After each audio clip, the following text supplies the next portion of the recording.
There is something Rhino wished he could hide forever. Something that burns the world with the title he once gave up for good, burned into ashes. But deep in the hole he dug, the title he chose to bury calls upon him.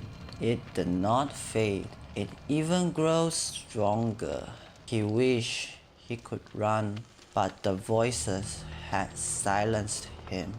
Once a blade bringer, always a blade bringer. Why he chose to run away from the truth? Please guide us.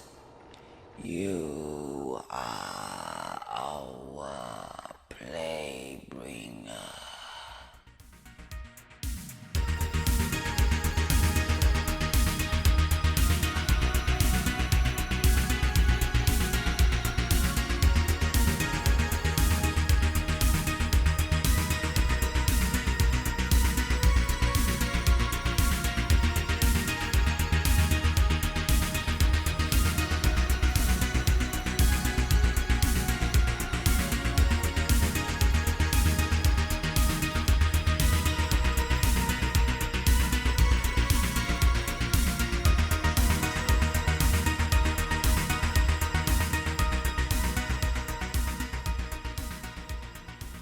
So, Rhino the Plague Bringer. If you all somehow remember, there is a video of mine documenting the exact nerf of subsumable Thermal Sunder and state why such nerf still can't stop Rhino from clapping Steel Path enemies to oblivion while others suffers greatly. And once again, he picks up what he once left behind. Embrace that monster he once was. Update 36 introduced massive changes to the fundamental of the game itself. First one is the armor changes. If you had the time, feel free to read it yourself. Second, Blast got an update, which now acts like an additional DOT, dealing 30% of the direct damage as an DOT or 100% when 10 stacks or on death. Due to it being an DOT, it is basically perfect for Rhino due to double apply, double dip or double into exponential, whatever you like to call in this case. That's probably all you need to care about. There are two builds for Thermal Sunder. One is for Elite Sanctuary Onslaught Endurance Run or just general leveling for your teammates. One is for Steel Path Survival Mission. Skip to the part you would like to know more. Since ESO runs tends to be longer, I will be talking about Steel Path nuking build first. For Steel Path, instead of going high range, you actually don't want that much range. Let me explain. You want more strength due to the synergy between Roar. This also applies to the ESO build, but more apparent on Steel Path Thermal builds. Why?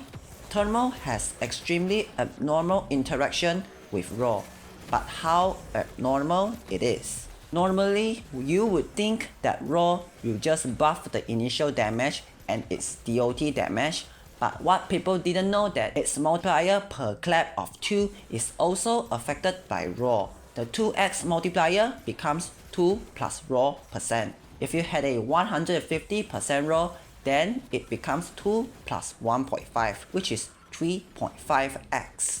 If you had a primer that applies heat for heat inherit setups, Thermal, for some reason, will apply that clap per multiplier once again, making it 2 times 2, which is 4 in normal cases.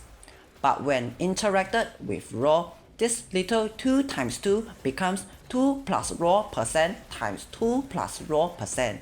A 150% Roar will make it 3.5 times 3.5, which is 12.25x multiplier per clap. With the new Blast update, you can use cold thermal with heat to make Blast, which is now a different DOT. As Blast combines all damage into one hit, that 30% additional hit as a DOT will be amplified by Roar once again, dealing 75% of the blast hit damage as a DOT with just 150% Roar. This blast is even stronger when it kills, which deals 100% of that damage to enemies within 5 meters and amplify it with Roar, dealing 250% damage. In total, Roar applies 5 times with Thermal. 5 times. Roar applying 4 times can be considered as insanity already. That is why old Thermal Rhino is so unbelievably disgusting when cap doesn't exist, befitting the name of a plague bringer.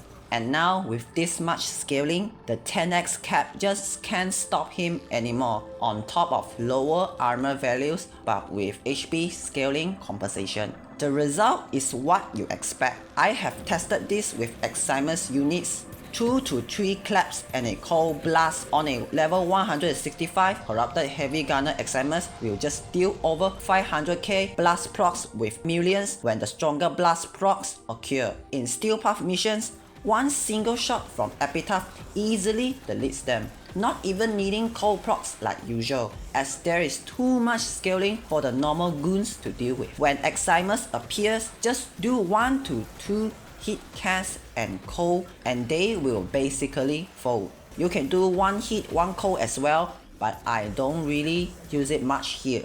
Here is the full build. This is probably you want to go with no reinforcing storm because we are very short in slots, though you can use storm when against acolytes like usual. Shards are important here, energy orb, casting speed and starting energy, all what Thermal needs. Primer is just Epitaph, hit mod for hit inherit, which is basically just make sure that your first proc of hit is the strongest, and prime fulmination for more coverage. And now the second build, which is for Elite Sanctuary Onslaught or ESO. Instead of focusing on strength, range is more important here as they barely stand a chance with that scaling anyways. For this, we will not be using primer, but instead a DPS weapon. For me, it has to be Ocuco again. Same build like always. Shard is the same like the first build, with energy start being more important here as your energy will restart when you go into a new zone, thus making this extremely important when rounds get higher and higher. I will be briefly showing the rounds as you definitely don't want to watch all 40 minutes plus of me just spamming one button or two occasionally. Skip to the rounds you want to see the most. See you later.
Operator, I've run diagnostic regressions. All systems nominal. You don't need to thank me.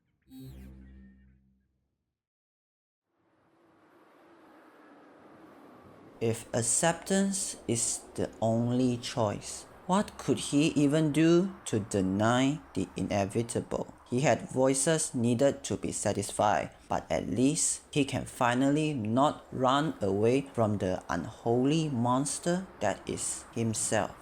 He had nothing to hide now. And that's all for today. I have more video ideas on the way. If you like what I do, feel free to like and subscribe. See you all next time. Goodbye.